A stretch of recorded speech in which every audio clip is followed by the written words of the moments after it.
Obrigado, tá, pela participação de vocês.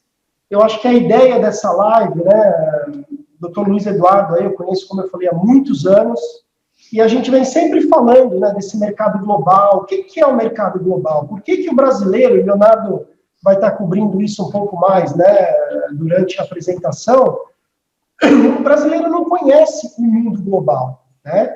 99% dos brasileiros investem aonde? No Brasil, tá?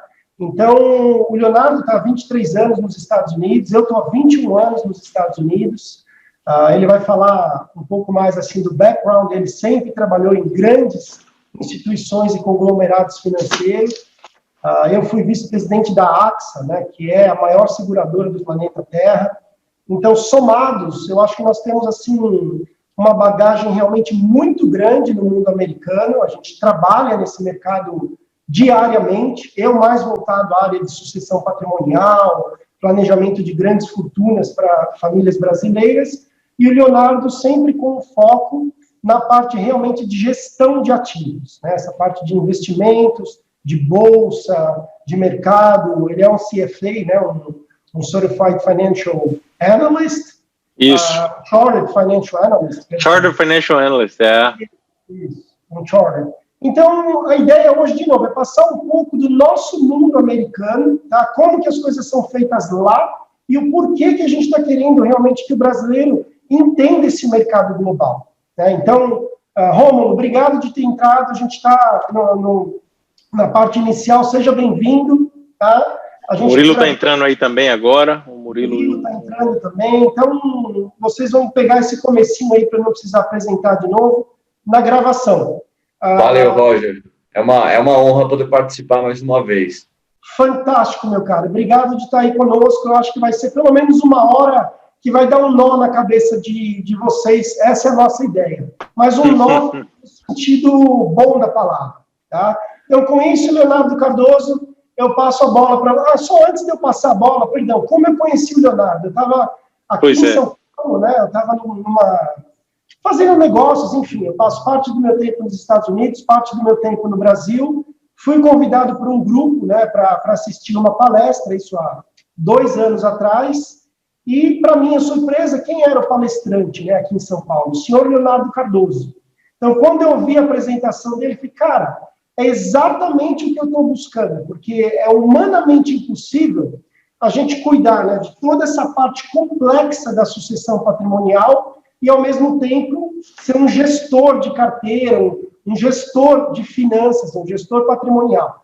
Então, eu e o Leonardo tivemos um bate-papo de meia hora. Eu falei, Leonardo, é isso, cara, estamos juntos, vamos começar a educar os brasileiros o que é esse mundo globalizado que a gente vive. E com isso começou uma fantástica jornada de 2 anos já, né, Léo? E a gente tem caminhado realmente muito forte nesses últimos 24 meses. Então, com isso, Mr. Cardoso, a bola é tua, meu querido. Excelente, Mr. Roger. Obrigado aí. Boa tarde, boa noite aí para o pessoal do Brasil. Acho que o Roger já fez aí a apresentação. E para quem entrou agora, obrigado de novo. A gente vai fazer na gravação o resto, mas eu acho que e ultimamente foi até recente com essa história do Clubhouse, que é um aplicativo novo que acabou de ser lançado aí, é novidade agora no Brasil, já estava sendo nos Estados Unidos. Eu tenho ouvido muitas pessoas, eu entrei em várias salas ouvindo o pessoal falando sobre o mercado. É um centro de convenções onde você entra em todas as salas, e mais ainda eu vejo que tem muito espaço para a gente explicar o que é o mercado global em relação ao brasileiro. E esse é o título, né? Na verdade, o título da apresentação foi 3 passos, a gente vai falar dos passos, mas eu acho que a mensagem é: não deixe a fronteira física atrapalhar o objetivo dos seus investimentos. Eu acho que isso é o principal, é o objetivo, seja ele qual for. O objetivo para mim é proteção, o objetivo é crescimento, né? E eu preciso que os investimentos, que o meu portfólio me proporcione esse meu objetivo, né? Seja parar de trabalhar em uma aposentadoria, ou seja comprar uma coisa, mudar de seja qual for, né? O objetivo dos investimentos é identificar os objetivos, e o Roger tem esse trabalho. Esse é um trabalho de relacionamento duradouro, que é uma especialidade dele, né? Desde agora até a sucessão patrimonial para a família. a minha função nesse nosso relacionamento, eu sou um especialista, eu sou um profissional do investimento, trabalhei em vários bancos aqui, comecei a carreira fazendo análise de polpa e produtos florestais, pulp and paper, na Enron. Trabalhei JP Morgan, eu vou mostrar um pouco mais na frente, mas JP Morgan, Citigroup, Morgan Stanley. Tive uma carreira corporativa de 23 anos. E, para eu não repetir lá, eu vou então entrar direto na apresentação e a gente dá esse começo aqui. Então, a ideia é essa, não atrapalhar o seu objetivo. Então, o primeiro passo que a gente falou, dos três, é eliminar ou pelo menos diminuir o home bias. O home bias, a gente sabe, é o investidor olhar sempre para o que eu chamo do quintal da sua casa. Né? A gente conhece muito bem o quintal da nossa casa. E eu estou admitindo aqui agora o Rodrigo. A gente conhece muito bem o quintal da nossa casa. Né? Então, é natural o investidor ter isso. Mas quanto maior o oceano, mais peixe ele tem. Essa é que é a história. A gente tem que pescar num oceano muito grande. A gente não pode pescar no aquário. E, infelizmente, acontece isso no Brasil. Com todo respeito ao mercado brasileiro, mas essa é uma verdade que eu vou demonstrar para vocês, o que a gente chama do viés do fundo de quintal. Né? Mesmo sendo a nona maior economia do mundo, maior da América Latina, o Brasil é responsável por apenas 2% do PIB global. Menos de 1% do mercado de capital do mundo. Né? Isso é fato, isso são dados que o brasileiro, o investidor, ele realmente tem que levar isso em consideração. Porque 99% dos brasileiros investem no Brasil. Porque é o quintal da sua casa que você acha que conhece muito bem, a Petrobras, a Vale, a Itaú, Bradesco, Magazine Luiza, etc, etc. Enquanto isso, o pessoal usa telefone Apple, Nestlé, viaja para Disney, tênis da Nike, BMW, Netflix, né? Todos os outros investimentos são fora, tudo que você consome é de fora, mas o que você investe é de dentro do país. Nada contra, é parte de um portfólio. Mas o viés é muito forte do quintal de casa e isso atrapalha os objetivos, né? Então, a oportunidade que a gente tem é global. Enquanto isso, se a gente focalizar no quintal de casa, né, a gente está diminuindo a nossa capacidade de gerar retorno. Então, esse slide é um slide muito, muito potente em termos de informações que ele dá, mas se a gente vê o PIB do mundo, o Brasil é responsável por 2%. Enquanto o resto do mundo, 97%, claro. A laranja é o resto do mundo e a azul é o Brasil. O mercado de renda fixa do Brasil equivale a 2% do mundo. Tá? 98% o resto do mundo. O mercado de renda variável do Brasil, nesse momento, era 0,6%. Agora aumentou um pouquinho para 0,8%, mas tudo bem. O resto do mundo equivale a 99,6%. Só que o posicionamento do investidor brasileiro é 99,5% dentro do Brasil. Enquanto que apenas 0,5% investe fora do Brasil. Não é à toa que os grandes bancos, as grandes gestoras estão começando a falar sobre isso, investimento local mundial, está virando moda. Só que existe um conflito de interesse deles mesmos, com todo respeito, volto a dizer, com todo respeito a todas as instituições brasileiras, existe um certo conflito de interesse entre eles. Porque, primeiro que a competição lá fora é maior, o custo a lucratividade para eles diminui, então eles vão tentar, é aquela famosa história de gerente de banco, que fica tentando manter você com medo de fazer qualquer coisa, porque ele não quer perder você como cliente, ao invés de aceitar, adotar aquilo ali e realmente colocar na prateleira como uma opção para o cliente. Só que hoje, devido a isso, essa facilidade que a gente tem de comunicação e software, tem como a gente usar o capital intelectual, experiência, para realmente mostrar ao cliente o que é que ele está perdendo. Né? E isso aí isso aí a gente não é indiscutível esse problema desse conflito de interesse natural. Então, por que investir no mercado global? Né? O mundo gira em sintonias diferentes. Né? O investir fora do Brasil abre portas para novas oportunidades. Melhora, não é a solução de tudo, ele simplesmente melhora o universo, a possibilidade de diversificação da carteira. Você tem um oceano para pescar. E não pescar num aquário de $1 trilhão. Eu vou mostrar daqui a pouco o valor do Brasil em relação ao mundo. Mas então, aumenta a oportunidade e melhora a possibilidade de diversificação da carteira. Diminui o problema dos eventos locais. E esses eventos não vamos confundir isso com relação ao câmbio. O risco do câmbio é uma variável de investimento. Mas os eventos locais, a gente está falando de eventos políticos. No caso do Brasil, não tem as tragédias do ambiente, né? Mas seriam terremotos, essas coisas que em qualquer outros lugares tem. Mas diminui o efeito dos eventos locais na carteira. E, por último, ele melhora a característica de risco-retorno em correlação do mercado local. Você tem mais opções, temos um oceano azul para poder navegar e pescar, contra ficar procurando o melhor investimento dentro de um aquário, literalmente, né, falando. Não tenho nada contra o mercado brasileiro, né? Eu acredito que o mercado emergente, em geral, e o mercado brasileiro fazem parte de portfólios diversificados. Até mesmo porque quando eles são bons, eles são ótimos. Mas o problema é que quando eles são ruins, eles são péssimos. Então, consequentemente, isso tem um impacto na sua carteira de investimento. Aqui está um exemplo, a gente fez uma apresentação dessa, eu e Roger, em abril do ano passado, logo depois da pandemia. Em branco, a gente tem aí o resto do mundo, que naquele momento o resto do mundo equivalia a 72 trilhões de dólares. O Brasil equivalia a 0,6 bilhões de dólares, né? E a gente viu, tudo bem, correlacionado. Na hora da crise, todo mundo cai. Agora, o que aconteceu? Isso eu fiz hoje, eu fiz o update desse slide hoje. No dia 9 de fevereiro, a gente tem o resto do mundo hoje subiu para 108 trilhões de dólares e o Brasil recuperou, não tenho dúvida. Agora ainda continua a 0,9 trilhões de dólares. Quer dizer, o Brasil não chega nem a 1% em termos de tamanho do mundo, né? Então,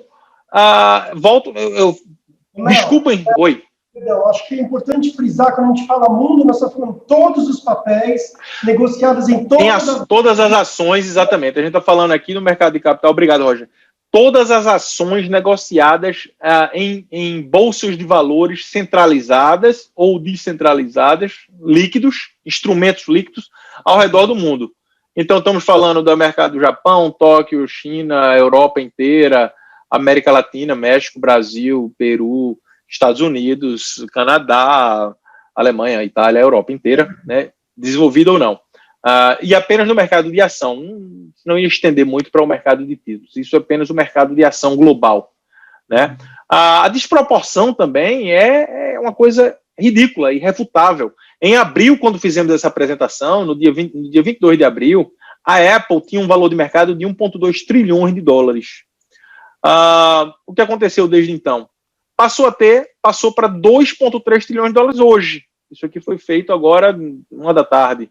Né, o valor da Apple. 2 vezes mais, 2 vezes e meia mais do que o valor de todas as empresas do Brasil. A soma de todas as empresas negociadas na B3. Então, outra na época tinha a Amazon. Poxa, a Amazon, todo mundo falou muito na Amazon. E no dia 17/4, 1,2 trilhões de dólares, era 2 vezes o valor. Só que o que aconteceu agora? Subiu para 1,6. A Apple detonou a Amazon. A Amazon ficou de lado. Isso aí é uma excelente amostra da diversificação. Imagina se a gente coloca 100% do portfólio na Amazon, porque ela teve esse crescimento, estamos assumindo que vai ter de novo, e na verdade ficou praticamente de lado.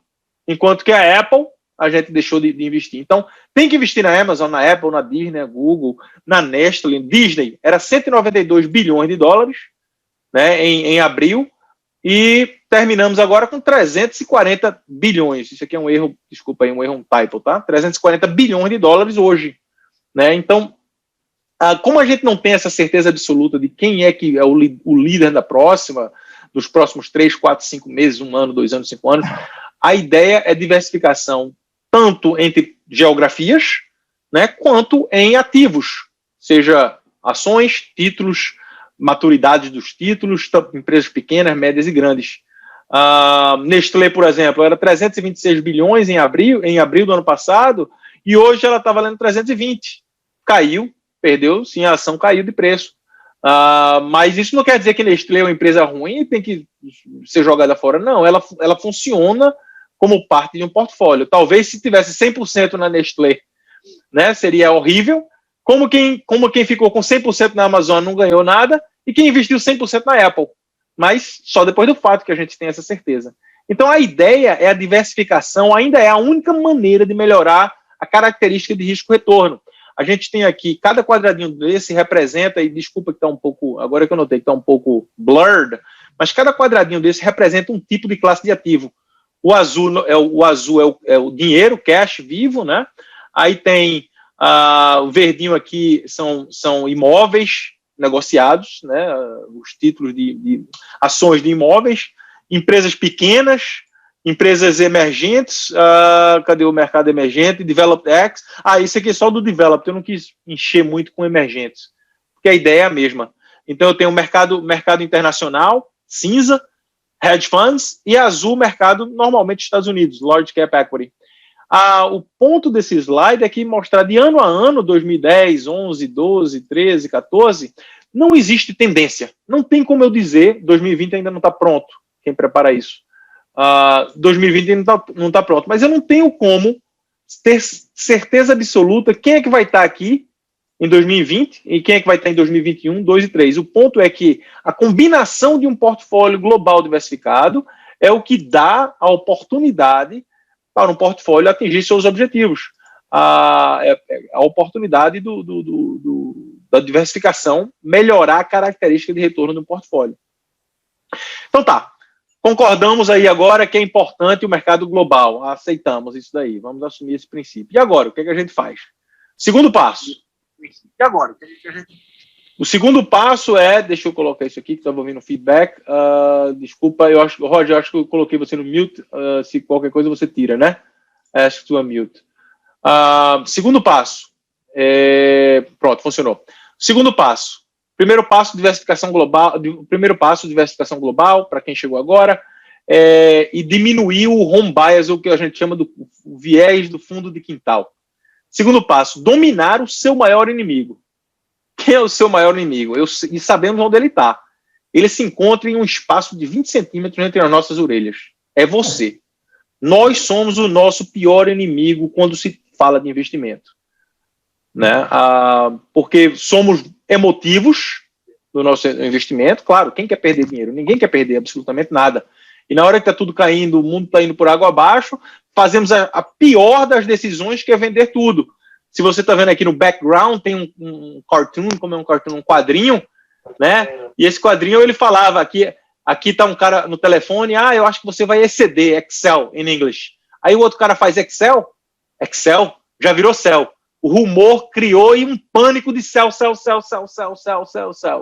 Aí chegou outro cara, porra, eu vou embora, vocês são um saco, tá todo mundo louco, goodbye. Aí o cara falou, bye, é um goodbye, bye. Então todo mundo entra de novo e goes crazy, bye. Isso é o crowd, isso é o sentimento das pessoas, isso somos os nossos piores inimigos. Porque existe o ciclo das emoções no mercado, eu não estou falando nada novo. Só que a gente tem que aceitar e não é fácil executar com essas emoções. Né? Então agora estamos provavelmente em um período talvez de thrill, euforia, excitamento, eu acho que sim. No mercado financeiro, a economia real não está nem perto disso acontecer. A gente pode entrar depois em outro momento por que isso está acontecendo, mas no meu resumo, incentivo monetário e fiscal, como nunca existiu antes. Unprecedented, né? Não tem precedências para esse volume de dinheiro criado, e fez com que houvesse essa recuperação, criando-se essa euforia. Os dados são coisas ridículas. Por exemplo, nos Estados Unidos, 20% das empresas elas não têm condições de sobreviver se o juro subir 1%. Um quinto das empresas.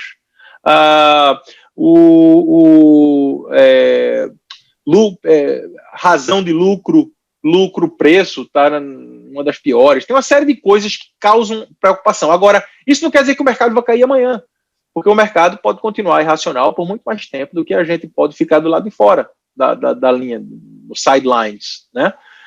Então, voltando um pouco ao ciclo das emoções, passamos depois de um período de euforia, gera uma ansiedade, uma negação. Não tem problema, eu sou investidor a longo prazo, o mercado está caindo. De repente gera medo, desespero. Meu Deus do céu, o que é que eu fiz na minha vida? Eu tinha $100 mil, só estou com, se for no Brasil, você só estava com 50. naquele momento caiu 50%, Estados Unidos na pandemia caiu 30%, né? Eu tô com 70%. Cara, eu não quero mais nada disso, que coisa louca. É aí onde entra, então, a capitulação, você wave the white flag, momento de despotência, depressão, e depois, quando o mercado volta a subir, que é natural agora, que aconteceu, né? Começa a existir esperança, alívio, otimismo, e aí a gente começa tudo de novo. Isso não tem como mudar, isso existia na época da tulipa, todo mundo já ouviu falar sobre as tulipas. O maior exemplo mais claro disso foi recentemente com o Bitcoin, não tenho nada contra, faz parte de um portfólio, mas a gente vê a euforia que isso causa. Tivemos agora de novo o GameStop, a euforia do crescimento do mercado, por outros motivos qualquer, mas os participantes do mercado como um todo, como um rebanho de participantes, eles tendem a passar por esse ciclo de emoções. Então, o que é que a gente aprende? Né? Isso aqui é o mercado dos Estados Unidos, S&P na época, isso foi em maio de 2020, não tinha necessidade de fazer um update, que aqui já subiu, está quase em 4 mil pontos, a gente está aqui hoje, mais ou menos nessa área aqui, mas o que é importante, o mais importante desse slide não é a direção do mercado, mas é entender o que acontece nessa parte preta, porque estamos falando da parte preta nesse momento, é o que vai acontecer em 2026, 27, 30, 35, de acordo com o horizonte de cada um de vocês, cada um da gente. Aprendemos com o passado para analisar o presente e posicionarmos para o futuro. Não tem como eu ou ninguém no mundo dizer que os Estados Unidos ou o mercado do S&P vai estar mais alto, mais baixo ou aqui num certo ano. No ano 2027 isso vai acontecer, é impossível. Sabemos o que é que vai acontecer dependendo da característica do ativo e o mais importante, é aí onde entra o Roger, com o relacionamento. Trabalhar o objetivo do investidor no portfólio de investimento. Roger, Léo, eu quero comprar um apartamento em 2022, eu tenho $1 milhão. Esse apartamento vai custar $1,5 milhão. Cara, eu tenho que ganhar mais 500 mil para comprar esse apartamento. Vamos colocar no mercado de ação? Não. 2022 é ali. E se esse mercado aqui cair 30%? Né? Se o juros subir, o mercado desaba 30%, 40%. Né? Léo, eu quero comprar um apartamento, eu quero deixar de trabalhar em 2035, 2045, estou juntando meus 200, 300, 400 mil, 500 mil, todo ano eu tenho um salário, eu trabalho, tenho um salário, tenho 2 filhos, 3 filhos, uma família, 2 famílias, um carro, o que for a sua situação, mas o mais importante é deixar a gente, os especialistas, achar o portfólio e lhe mostrar, mas você tem que se especializar em você mesmo, você tem que saber o que você quer. Porque quanto mais dedicado a você mesmo você for, mais a gente vai conseguir acomodar as suas necessidades de acordo com o período de tempo. Né? Eu não sei o que é que eu vou fazer. Então, cara, se você não sabe o que vai fazer, tem que ficar em renda fixa mesmo, que é garantido. Deixei de ganhar 30%. Mas você não conseguiu identificar o seu objetivo. Então, é o custo que você paga, porque você não pode correr esse risco de precisar do dinheiro amanhã, né? Isso aí a gente já ouviu de várias outras maneiras. Então, dito isso, primeiro passo, viés do fundo de quintal, home bias, né, aumentar a diversificação, nadar no oceano azul ao invés de ser no aquário.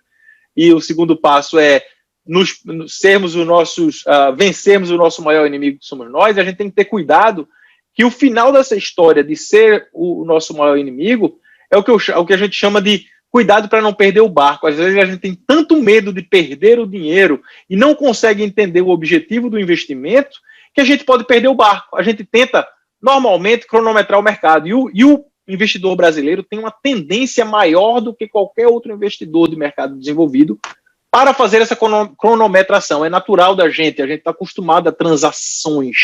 O brasileiro é um investidor muito transacional. Não é um investidor de tempo no mercado. Ele quer saber, o Roger já contou história de clientes que ele tinha nos bancões, o cara vende Itaú aqui para comprar Bradesco ali, depois troca para outro ali, depois troca ali, todo mundo tentando pegar o timing do market. E o que acontece nesse timing do market? A conversa é, a gente tem que comprar na baixa, vamos fazer uma operação aqui, uma operação ali. Isso é mais fácil do que fazer. Quando o mercado cai, o nosso instinto natural é vender, não tem como. E quando eles sobem é comprar, não tem como. Isso é um instinto natural. Porém, a gente tem que tomar 2 decisões quando a gente vende. Né? Desculpa, quando a gente temos que tomar 2 decisões. Quando e quanto vender, e depois quando e quanto comprar. Hoje, nas mídias sociais, vai estar todo mundo dizendo que comprou no melhor momento do dia da Bovespa que caiu, a pessoa entrou. Eu tenho as minhas dúvidas, né? E eu botei 100% ali. Pode ser que conseguiu. 1, 2, 3, 4 pessoas conseguiram. Alguém conseguiu, claro. Mas se você faz isso durante 10 vezes, 9 vão dar errada. 8 vão dar errada. Então, se foi sorte, ótimo. Excelente investimento. Por quê? Em 10 mil dias de estatística, de fato, 10 mil dias que aconteceram no mercado americano, são 40 anos de informações, eu peguei 40 anos, 10 mil dias úteis. Se você ficou investido nos 10 mil dias, você tem um resultado, esqueça, acordou, dormiu e acordou 40 anos depois. Não fez absolutamente nada. Você tem um resultado de mais ou menos 8,1%. Se você perdeu 50 dias em 10 mil dias, o seu resultado só passa a ser 1,4%. No mercado brasileiro, são 25 anos, desde o período da URV, o real, etc. e tal, né, que a moeda ficou mais estável. A gente tem 25 anos de data. Se você passou 25 anos investido sem nem pensar em nada, você ganhou 12% em real. Mas se você comprou e vendeu e perdeu os 50 melhores dias, que eu vou mostrar daqui a pouco quais foram, você está com um resultado negativo de menos 6%. Para os curiosos, e essa apresentação vai estar aí disponível e a gente pode enviar, S&P 500. Eu não sei se eu consigo aumentar, mas acho que talvez dê para ver. Os 50 maiores dias por cor. Né? Esse verdinho mais escuro são os melhores dias, e vai clareando até o 50º dia. O 50 melhor dia foi o 3,9% no ano, no 2015. Desculpa que isso está até o dia 4, até abril do ano passado. Acho que não fiz o update ainda, porque eu peguei a pandemia. Mas não muda o exercício. Tá? Então, o maior dia foi em 2008, o dia 13 de outubro de 2008. O mercado subiu 11%.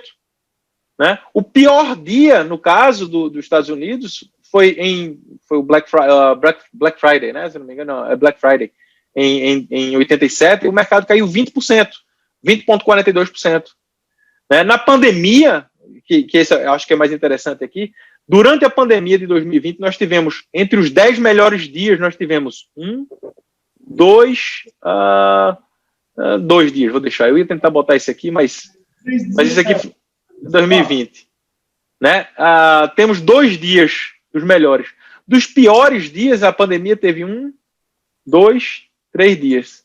Então, não investir na pandemia, tudo bem, você deixou de ganhar 7, mas você também deixou de perder 7. Mas também você deixou de ganhar 10. Provavelmente. Não tem como ninguém ter essa certeza que no dia seguinte. Eu quero saber, caindo 7%, 8%, o cara vai lá no outro dia e compra. Você pode fazer preço médio, sair comprando, etc. e tal. Isso são estratégias, né? Mas chega um dia que o dinheiro acaba, o buying power termina. Se você tem $1 milhão e começar a comprar todo dia 2%, né, você tem 50 dias de compra. Né? Se todo dia comprar 5%, vão ser 20 dias de compra. Vai chegar um momento que acabou o dinheiro. Comprei tudo, estou comprado. Né? Então, não dá para ficar essa história de que ficar comprando é mais história para ser vendida do que fato. E chega um momento que acaba. O nosso capital, todo ele é limitado. Seja você que tem 10 mil, seja você que tem 10 milhões. Vai acabar. Você vai chegar um momento que não vai comprar mais. E da Bovespa, para acelerar aqui a apresentação, a mesma coisa, 25 anos da Bovespa, os 10 melhores dias, que no caso da pandemia só teve um dia aqui, foi no ano 2020, no ano 2020 só teve um dia entre os 10 melhores, só que dos piores dias tiveram 2, 3, 4 dias, os piores, foi em 2020, dos piores em 25 anos, 4 aconteceram em 2020. Terceiro passo, e é o passo final, just do it. Just do it, esse é um slogan muito forte. Em 23 anos trabalhando, eu vou mostrar daqui a pouco onde eu trabalhei, eu não me lembro de nenhum cliente que a gente tinha nas corporações que eu trabalhei que acordava e dizia, hoje eu vou mudar tudo que eu estou fazendo. Né? Hoje eu vou achar um dentista novo, hoje eu vou achar um médico novo. Eu sei que existe a inércia, existe o status quo, a inércia, mas se você está fazendo o que você está... Dizem que a definição de doido é você insistir no erro e esperar um resultado diferente. Então, se 90% do seu portfólio, 95% está no Brasil, Me desculpe a sinceridade, mas eu acho que todos nós deveríamos olhar para um mercado global e incluir o Brasil nessa oportunidade, nessa opção, né? E não ser a única coisa que a gente tem no portfólio. Então, um pouco quem somos, né? A Brazen Capital é uma gestora de investimento independente em Nova York, registrada em Nova York. Hoje eu estou localizado aqui na Flórida devido ao home office, e eu acredito que até o meio do ano a gente vai continuar nesse home office aqui nos Estados Unidos. Tem várias coisas aí sendo repensadas em termos de posição, de localização, de posicionamento. Descobrimos que eu só preciso do meu equipamento. Eu tenho aqui 8 telas na minha frente, é o meu trading station, eu tenho um telefone, eu tenho ligação internacional, e eu estou conectado aos maiores gestores que você possa imaginar. Eu tenho esse acesso, que é o acesso que eu construí durante minha carreira em Nova York e o meu passado nas corporações. O que é que a gente oferece? Brazen Capital é, como eu falei, um gestor e um advisor independente, registrado em Nova York. Nós somos uma empresa registrada, seguimos as regras do SEC, FINRA e tudo mais. Temos soluções de investimento através de estratégias proprietárias nossas, que a gente cria. A gente também pode usamos estratégias de outras pessoas dentro dos portfólios que a gente administra, de clientes localizados dentro ou fora dos Estados Unidos. Em termos práticos, nós temos acesso a 120 mercados globais. Se a gente quiser fazer um portfólio em Israel, em shekels, a gente faz. Singapura, Hong Kong, Estados Unidos, México, Brasil, todos eles a gente tem acesso. 31 países, 23 moedas, euro, shekel, yen, kronas, o real não, recentemente agora mudou um pouco a legislação, como a gente já sabe. 20 anos de experiência, somos profissionais qualificados e trabalhamos com uma plataforma 100% eletrônica, independente, 100% eletrônica, segregada de você, o cliente. Quer dizer, o seu dinheiro, você não tem o risco, Léo morreu, o Roger morreu, o Brazen Capital desapareceu, o seu dinheiro é segregado.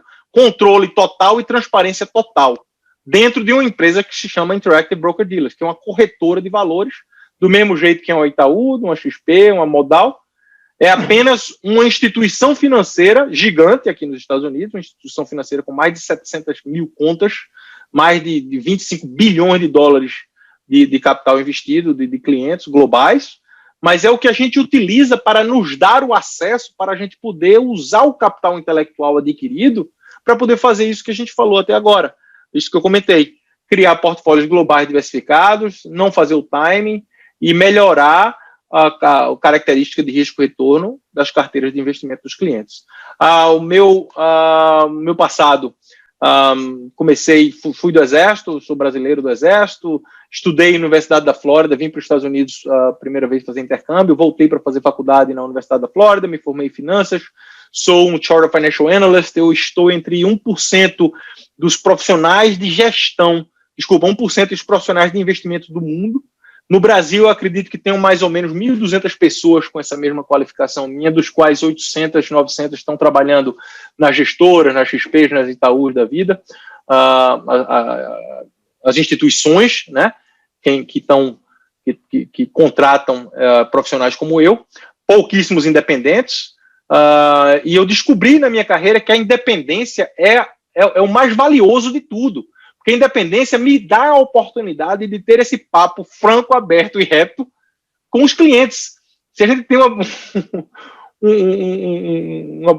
a gente tem as limitações corporativas, a gente passa a não ter tanta liberdade de conversar como é que funciona o negócio, os bastidores por trás. Então, eu descobri isso e daí resolvi sair do mundo corporativo, montar a gestora, juntamos com o Roger aí e estamos agora levando essa mensagem para o Brasil. Trabalhei em empresas grandes, waste management, fiz análise fundamental, já fui hedge fund trader, JP Morgan, Citigroup, Morgan Stanley, ensinei 7 anos na Universidade de Nova York. Hoje basicamente eu focalizo em 3 verticais, eu adoro ensinar, tenho ainda uma plataforma onde eu ensino o básico de investimento, só que o meu artesanato, o meu trabalho é investimento, né? E também temos uma empresa de tecnologia em que eu sou um dos diretores dela, e utilizo essa tecnologia única no mundo para os nossos clientes, dentro dos portfólios de investimento dos nossos clientes, que a gente pode falar depois. Passei os últimos 9 anos da minha carreira num banco israelense, fazendo uma gestão de 500 milhões de dólares de mais ou menos 1.200 clientes globais, 500 milhões, em estratégia Global Macro Multi-Asset, multimercado, que se chama no Brasil. O Roger, tá aí, não preciso mais informações, profissional especializado em gestão patrimonial, trabalhando com cliente há mais de 20 anos e nas grandes seguradoras gigantes, usando esse produto de seguro para justamente, né, fazer esse trabalho de assessoria e de sucessão. Por que Brazen Capital?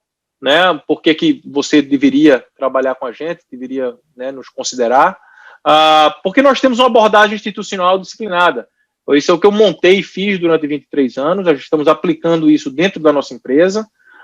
Somos independentes e temos alinhamento de interesse completo. Tudo que a gente faz é fiduciário, quer dizer, nós somos responsáveis fiduciários para com o cliente, somos independentes, então a gente pode escolher e identificar as melhores opções. Não tem ninguém dizendo o que é que a gente tem que fazer, simplesmente um comitê, mas temos uma disciplina, temos um processo para fazer. Não é que amanhã o Léo vai acordar e comprar 100% da Amazon ou Apple. Nós temos um processo disciplinado, institucional, que é empregado na empresa para a gente poder tomar essas decisões de investimento. Fazemos parcerias estratégicas e temos uma arquitetura aberta, temos acesso aos mesmos fundos, na verdade temos acesso a mais do que provavelmente as empresas, as corporações, porque elas têm as limitações delas, do que elas oferecem. A gente pode oferecer qualquer fundo de qualquer JP Morgan, Franklin, iShares, XP não tem nenhum fundo aqui nos Estados Unidos, mas se tivesse, a gente estando na plataforma da nossa corretora, poderíamos oferecer. Realmente, estratégias ponta de lança é um grande diferencial também. No mundo do investimento, JP Morgan, há 3 anos atrás, falou que era uma porcaria Bitcoin. 4 anos atrás, Jamie Dimon disse que aquilo ali era uma fraude. Só que internamente, dentro deles, não para clientes, na conta interna das empresas, eles fazem esses investimentos, né? Então, essas estratégias novas, essas novidades, elas são, vamos dizer, amadurecidas internamente, só que nesse processo de amadurecimento, normalmente é onde se tem o maior retorno. Tem risco? Tem, mas risco e retorno vão juntos. Não tem nada de errado, risco com retorno. O problema é tomar um risco sem retorno. Então, nós temos essa capacidade de trazer para a mesa, para o cliente, estratégias de ponta de lança mais rápido do que grandes instituições. O Interactive Brokers, como eu falei, equity, mais de 7 bilhões de dólares de empresa negociada na Bolsa dos Estados Unidos, controle de risco automático, ranqueada entre uma das melhores aqui nos Estados Unidos por várias publicações, inclusive Barron's, que é uma publicação quinzenal aqui nos Estados Unidos, extremamente conceituada, custo relativamente baixo das transações que a gente faz, e a gente oferece o que dentro dessa corretora? Soluções para os problemas mais típicos de investimento. A falta de diversificação. Como? Através da solução primeira. Diversificação global completa. Esse é o objetivo número 1. Essa é a solução primária para qualquer investidor. Eu tenho que ter um portfólio global diversificado. Seja com Brazen Capital, seja com XP, seja com JP Morgan. I don't care. Você tem que ter um portfólio global diversificado. Isso é a base do crescimento do seu investimento, né, da sua carteira. Tanto geograficamente, quanto em relação a ativos. A classificação de ativos entre títulos e ações, aí é uma questão de perfil de risco, mais títulos ou mais ações, e a geografia é uma questão de tamanho dos mercados. Concentração no Brasil não é prudente, concentração em qualquer lugar não é prudente. Então, nós oferecemos uma solução, diversificação global completa. A solução número 2 é, Léo, eu tenho já com o meu cara do JP Morgan, o meu cara do Credit Suisse, eu tenho um cara no XP, eu faço uma diversificação global. Eu já tenho um portfólio que você está me oferecendo, está me mostrando. Solução número 2, concentração prudente, através de estratégias audaciosas e arrojadas. Aí entra a segunda parte. Poxa, você já tem um portfólio global? Vamos, então, agora criar satélites, uma vez que você tem o core. Mas não adianta criar o satélite e não ter o core. Tem que ter o satélite, né, para poder o satélite ser parte de uma estratégia de investimento. Então, a gente oferece a segunda solução para quem já tem um portfólio global diversificado, estratégias audaciosas e arrojadas, que a gente pode entrar em detalhe, one-on-one, depois desse call. E, por último, o serviço customizado. Isso é o serviço que 99,9% dos bancos e das gestoras oferecem, que é sentar com você e entender o portfólio sobre medida, criar um portfólio sobre medida, por que tal ação, por que tal título, e também desenvolver um trabalho de legado 360, que é a ideia de planejamento para custear a educação de filhos, planejamento de aposentadoria, sucessão patrimonial, etc. Só um pouquinho sobre agora a diversificação global. Eu vou mostrar só esse produto, só para você ter uma ideia do que é a diversificação global. De uma forma muito simples, a gente identifica que tipo de investidor, né? Se é um investidor conservador, moderado ou agressivo, né? Daí a gente consegue identificar, vamos assumir que seja um investidor moderado, agressivo, ou um investidor moderado. Ele pode ser um moderado conservador ou um moderado agressivo, que é justamente aquela pessoa do meio. E a ideia aqui é o quê? Eu vou até voltar, porque eu acho que ia apagar aqui. Não, deixa para lá. A diferença aqui é o quê? Que é a quantidade de renda fixa, que no caso aqui, 60% em títulos. Os títulos, naturalmente, são instrumentos de investimento menos voláteis, né? Principalmente os títulos do Tesouro Americano. Mas aí a gente tem título do Tesouro Brasileiro e título das empresas, os bonds, né? Os empréstimos para as empresas que a gente faz. Então, o que define um portfólio moderado, conservador, agressivo é justamente a quantidade desses títulos e ações, um mix. Mas são portfólios globalmente diversificados, são portfólios de investimentos globais. A nossa lâmina, isso aí tem uma página só, a lâmina, mas eu separei ela para poder dar para ver. Então, um perfil moderado agressivo, por exemplo, isso aqui foi feito até o final do ano passado. Eu estou com janeiro já, mas acho que é melhor o ano inteiro, fica mais claro o que é que a gente oferece, o que é que a gente faz. Então, existe o objetivo da estratégia, uma vez que a gente define que o investidor ele é moderado, agressivo, conservador, etc., etc. A gente aplica, então, um modelo de investimento em que é uma estratégia que utiliza veículos, fundos mútuos, ETFs, né, que refletem o ponto de vista do nosso Comitê de Política de Investimento, do que vai acontecer, como naquele slide que eu mostrei tudo em preto, o que a gente acha que vai acontecer, né, e daí todo dia a gente ajusta a expectativa do futuro. Esse é o trabalho. Mas esse é o resultado do portfólio que começou quando eu saí do meu último banco, em 2018, dezembro, e hoje tem aqui o resultado mês a mês, desde nos anos diferentes. Então conseguimos um resultado de 22%, 21%, 74%, 16% no ano de pandemia, através de uma estratégia global diversificada, rentabilidade acumulada desde o começo, né, temos 2 anos já de estratégia, informações sobre governança da gestão. E isso é mais para dar a certeza a você, o cliente, que não tem como o Léo ou o Roger ser um cowboy e decidir comprar 100% da Apple, 100% do GameStop ou Bitcoin. Existe um processo disciplinado, um comitê de política de investimento em que a gente leva em consideração as expectativas as expectativas econômicas e de investimento, e implementamos isso nos portfólios. Não podemos simplesmente mudar o portfólio sem consultar esse comitê. Algumas informações operacionais, né, em nome da empresa, benchmark que a gente utiliza, custo anual, expense ratio de um portfólio típico interno. Isso é uma coisa que alguém falou essa semana para mim, uma pessoa que está querendo ser cliente, me falou sobre o FIIs, etc. Mas eu perguntei, você sabe quanto é que custa os seus investimentos internos? O cara não sabia explicar, ele não sabia falar.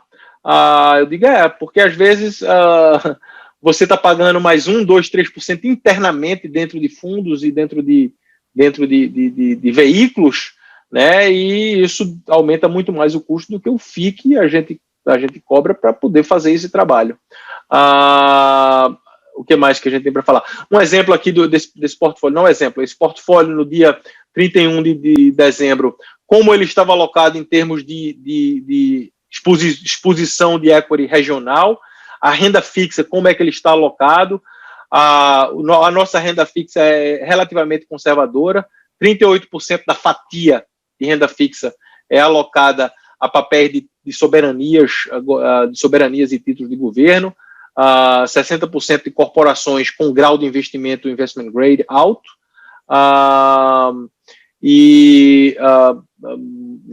muito pouco estava no momento em cash. Esse aqui são os instrumentos que a gente utilizou até dezembro.